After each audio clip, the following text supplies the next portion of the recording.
Prophetic voice of Zion నుండి చాలామంది దేవుని బిడ్డలు అన్యాయాన్ని అనుభవించడాన్ని ఈ దినాల్లో మనం చూస్తున్నాము. తాము చేయని పనులకు వారికి శిక్ష అనుభవించటాన్ని మనము చూస్తూ ఉంటాం. ఇంటిలో కూడా తల్లిదండ్రుల వలన అన్యాయాన్ని అనుభవిస్తున్నటువంటి పిల్లలు, అలాగే పిల్లలు తమ యొక్క తండ్రుల పట్ల అన్యాయంగా ప్రవర్తించేటువంటి విధానాన్ని మనం చూస్తూ ఉంటాం. ఏ న్యాయం అయితే మనము కోరుకుంటున్నామో అది దేవునికి సంబంధించినటువంటి న్యాయమని ఎప్పుడైతే మనం భావిస్తామో ఆ న్యాయాన్ని మనం పొందటానికి అర్హులము అన్నటువంటి విషయాన్ని మనం ఎప్పుడు మర్చిపోకూడదు. దేవుడు అంటాడు, న్యాయము తీర్చుట యెహోవానగు నాకు ఇష్టము. ఒకడు అన్యాయముగా ఇతరుల యొక్క సొత్తును పట్టుకొని పోవటం నాకు అసహ్యము అని దేవుని యొక్క వాక్యంలో వ్రాయబడి ఉంది. ఈ సందర్భంలో కొలస్సీలకు రాసిన పత్రిక 3వ అధ్యాయం 23వ వచనంలో రాయబడిన మాటని మీరు గుర్తు చేసుకోవాలని నేను కోరుతా ఉన్నాను.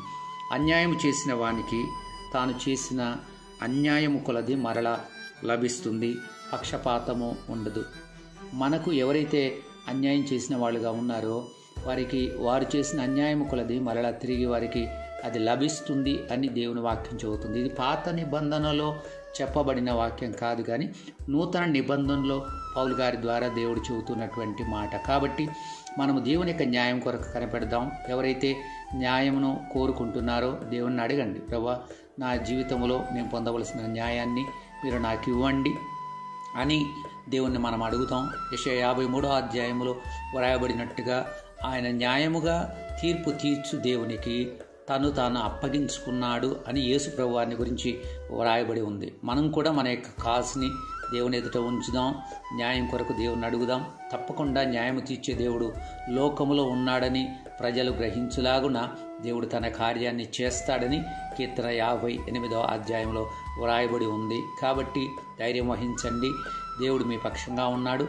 మీ పక్షాన న్యాయవాదిగా, ఉత్తరవాదిగా ఉండి మీ పక్షాన పోరాడేవాడుగా ఉంటాడు. న్యాయము తప్పకుండా దేవుడు మీకు అనుగ్రహిస్తాడని నమ్మి మీ యొక్క వంతు ప్రయత్నాన్ని మీరు కొనసాగించండి.